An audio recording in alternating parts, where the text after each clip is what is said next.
but I got a soul that's been dipped in gold. I was working at Chick-fil-A at the time, and I was working in the morning. I wasn't praying. I wasn't doing nothing. I was just working. In the middle of that whole thing, God was like, run.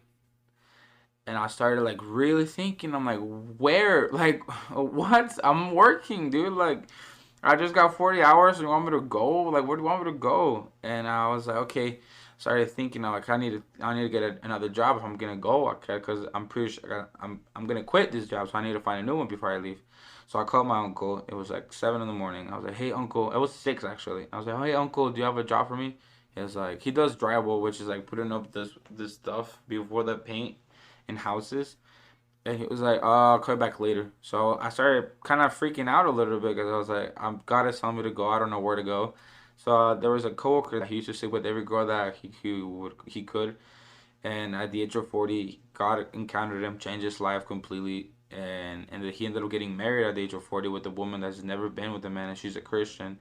So God completely changed his life as well. And I asked him, hey, what should I do? He's like, pray that God opens the door that needs to be open, and pray also for every door that needs to be closed to be closed. And then after I prayed that, my uncle called and he said, hey, I have a job for you. Do you want to come work for me? Just say you have COVID, because it's construction work. So he's like, you might not like it. So I asked for say you have COVID for 2 weeks. And if you don't like it, you can always go back. So I was like, oh, perfect. This is a great idea. So I'm there going to my boss. And I'm like, hey, boss, I'm I have, and then as soon as I was about to say my word, I stuttered, and I was like, and I heard so vividly again the voice of God saying, "Don't lie, don't even think about lying, tell the truth." And I was like, and I started stuttering because at that time, like he does houses, so you need to get the address of the house so you can go there. And at the time, I didn't have it. I didn't have no tools. I didn't have nothing. So I was like, I'm quitting. And he was like, where are you going? I'm like, working with my uncle. And then it was just this awkward thing. And I quit. And all the questions he was asking me, I had to answer. I was like, where are you going? I'm like, I don't know. What are you going to do? I'm like, drywall? How much are you going to get paid? I don't know. Why are you leaving now? God said, go. And I'm like, and they looked at me like, and they're like, okay, well, we wish you the best. We're not gonna stop you. So I took off, and I was working with my uncle, and I've never felt so alive, and I felt like so good because there was no stress, no nothing. One thing that my uncle said was like, make sure you save up all your money. We might not work for a whole month. And I was like, nah, cap, that's cap, you know. So I didn't save up. I just spent my money, and then that month came along, and it was like, okay, see you next month. And I was like, huh? So yeah, we were not gonna work for a whole month. We're gonna take a break. We've been working nonstop for like 4 months, every single day, Sunday to Monday. So we're just gonna take a break. So I was like, okay, cool. I only got $200, and that will last me a month. By a week later, I had only like $120, I think, and my wife's grandma's house, which is in 𝙏𝙀𝙎𝙏𝙀𝙀. It's a native reservation, not too far from Albuquerque. It's 30 minutes away. It's in the middle of nowhere.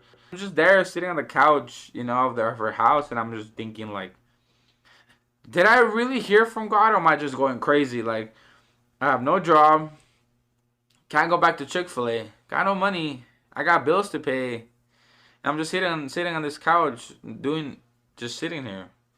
And his grandpa was like, come, Daniel, come work, come help me level out some dirt. Because their house, like, you have to level out some dirt. I was like, okay, cool. I got nothing. That was better to do, so I started helping him. And I don't know where this foreman, which is, I believe, a manager for like a construction company, he showed up. This tractor to help us level out the ground. I'm like, what? And he was like, I've never seen anybody so young help out their grandfather. At the time, I think I was 20. I never seen anybody so young help out their grandfather, even outside of here. And he was like, do you want to work for me? And I was like,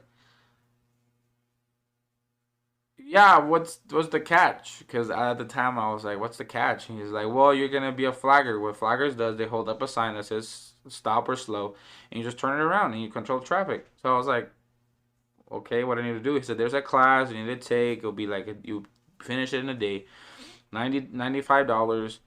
And I'm like, I barely met this guy. This guy's asking me to go spend $90 on this sketchy website, pay for a class, and go work the next day. So it took me 2 days to finish the class. I ended up just calling him. He's like, hey, come show up here in the morning. And I was like, cool.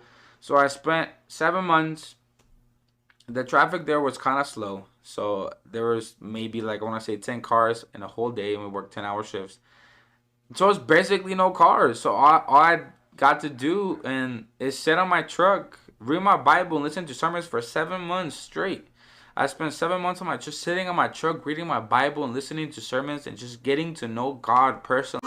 I don't really wanna boast, but I'm singing songs with the heavenly host. Trying to bring me low, but I got a soul that's been dipped in gold, dipped in gold.